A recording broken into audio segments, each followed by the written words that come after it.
But I will be asking next time about the movement. We will be talking about this. 3 intra-articular ligament you have to remember, and 5 extra-articular ligament you have to remember. Intra-articular, we have 2 cruciate ligament and 1 transverse ligament between the meniscus. Extra-articular, we have 2 collateral ligament. And my additional question will be the difference, the difference, important difference between them, as for future clinician. Ligamentum on the back we can find the oblique ligament and arcuate ligament. Where is the arcuate? Here. Yeah, here, like arcuate ligament and oblique popliteal ligament in popliteal area. 2 ligament here you have to remember, and 1 ligamentum patella. Those 5 extra-articular ligament, it's enough, it's done. You can see that ligamentum patella actually it's like continuation of one big way for the connection of the forces of the quadriceps femoris till the tibia. Just because we have here sesamoid bone, yeah, the patella is sesamoid bone, additional bone. It's huge, but we call it sesamoid bone. Like to improve this leverage, we need this spatial bone, and the continuation of the same way we call ligamentum patella. This is the tendon of the quadriceps femoris, and that's is ligamentum patella. It's because of 2 cartilage inside with very specific shape. We call this meniscus, yeah? Lateralis medialis. Little bit different in shape, like half of the moon, 2 of them. The cartilage and the capsule of the joint made up a lot of additional pockets and chamber inside the joint, and the groups of bursas outside the joint. Outside the joint, the bursas, you can remember again if you imagine very clear the location of this bursa. Bursa, for example, prepatellaris. Where is located? Above patella? In front. Above it's supra. Suprapatellaris bursa. It's located here actually. It's not described here. Bursa suprapatellaris subtendineus. Prepatellaris. Yeah. Even with emphasize subcutaneous prepatellaris. Okay. Subcutaneous it's under the skin. But if you name it just prepatellaris, okay. Infrapatellaris subcutaneous again, and profunda or deep. Two infrapatellaris bursa. Infra is below the patella. You remember? Foramen infraorbitalis, yeah, below the orbit. Infrapatellar bursa, but one in front of tendon, another one behind the tendon. From both sides, we need this pillow, shock absorber. One we call subcutaneous because it's under the skin, another one we call deep. And that's all. Now you know 1, 2, 3, 4, and bursa poplitea, not in these pictures. Popliteal, behind, yeah. Those five bursas, you know, outside of the knee joint. Not a big deal. Articulation between tibia and fibula very similar to the articulation between ulna and radius, with one big difference.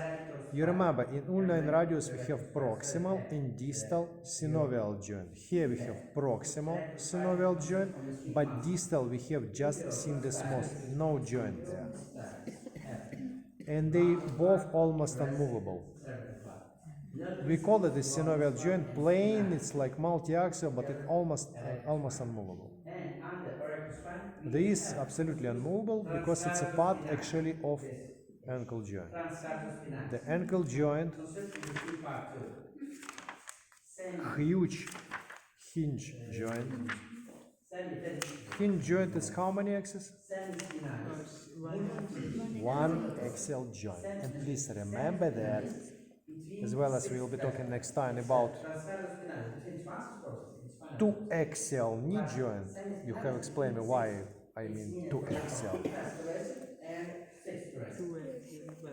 It's bicondylar. Bicondylar by the law it's like 2 axial.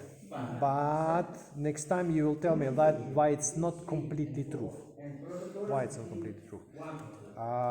This is absolutely classical hinge joint, one axial joint. That's in for healthy movement. Here it's only plantar flexion and dorsal flexion. Or flexion extension, you can call this whatever. But it's not a mistake, but better to call plantar flexion, dorsal flexion.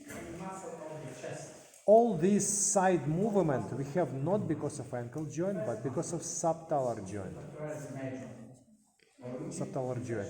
It's a joint between the talus, calcaneus, and navicular and cuboid. It's a compound joint, combinate, compound. Okay, all ligament here we have to follow again because mostly because of the location. Anterior, posterior tibiofibular ligament. You can call that this like the ligament of articulation between ulna, fibula and tibia. You can call this as a part of the ankle joint. I don't care. Because in some book you can find that this is the ligament. Whatever. If you understand that they exist here, to which joint they are related, I'm not sure it's so important. Deltoid ligament on the medial side consists from 3 bundles going to different directions. Again, if you will be able to name it 3 parts of the deltoid ligament, plus for you. If not, absolutely no questions. And we have talofibular 2 anterior posterior and calcaneofibular ligament on the lateral side. That's all what you have to know about the ligament here. On the foot, the ligament you have to know, it's actually a long plantar ligament. This one. Calcaneocuboid ligament. This one. And you have to know 2 key of this compound joint, Chopard joint and Lisfranc joint. Chopard joint and Lisfranc joint. What does it mean? Chopard and Lisfranc joint, where this schema, yeah. Here you can see the line of transverse tarsal joint, or we call this Chopard joint. And this is the key of tarso-metatarsal joint, or we call this Lisfranc joint. Why we have to remember them? Because this is the 2 most popular line in the case of surgery on the foot.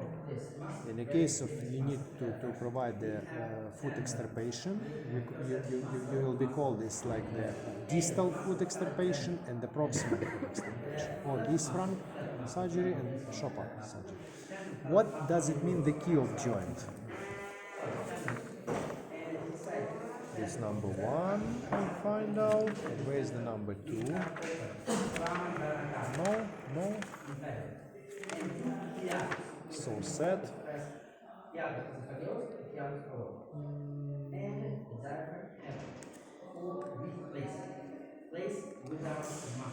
Okay, not in this, in that. I just find out only 1.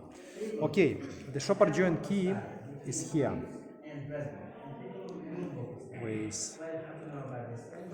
Here, yeah. Bifurcate ligament, these 2 bundles. Calcaneonavicular, calcaneocuboid.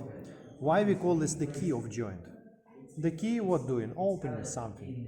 In the case of surgery, first of all, you have to find this ligament, to cut off this ligament. After that, you can open wide this joint and continue your surgery.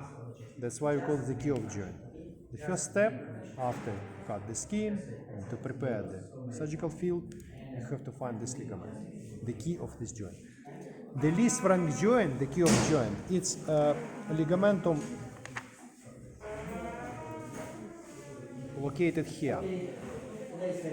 Tarso-metatarsal interossa, the second one. That's why you have to take the knife to put inside and to try